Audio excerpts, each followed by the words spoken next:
Junior est impatient de découvrir son cadeau.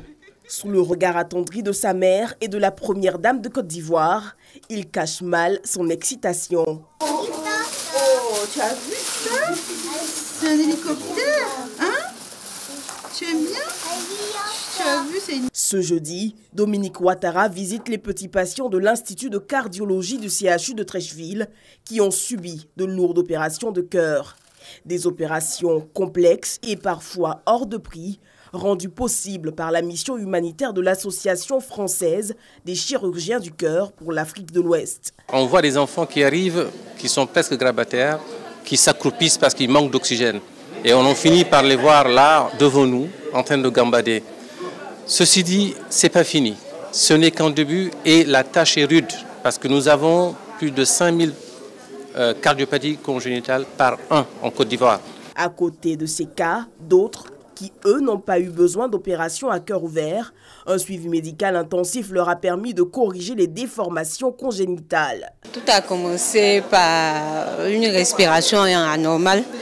Et on s'est rendu à l'hôpital, on nous avait dit que c'était l'asthme. Donc on l'a envoyé en pédiatrie et c'est là que le pédiatre a constaté qu'il y avait un sifflement derrière.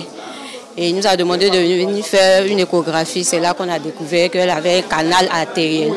On nous a appelés pour nous dire qu'il y a une mission humanitaire qui arrivait et qu'on devait se présenter pour l'opération de l'enfant.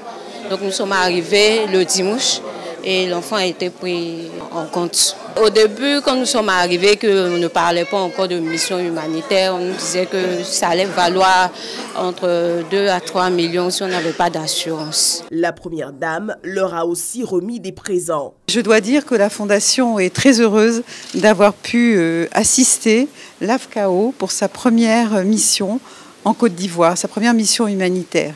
Et à ce titre, je voudrais féliciter le professeur Mohamed Ly, ici présent, et le professeur Rémi Seka, parce qu'ils ont fait un travail extraordinaire pour nos enfants et il faudrait vraiment les encourager. Il y a eu 23 enfants qui ont été opérés et 2 adultes. Certains sont des opérations à cœur ouvert et d'autres ont été des interventions par cathéter. Vous voyez, les enfants que nous avons vus tout à l'heure ont été opérés il y a quelques jours et ils sont déjà en forme, donc c'est quand même extraordinaire.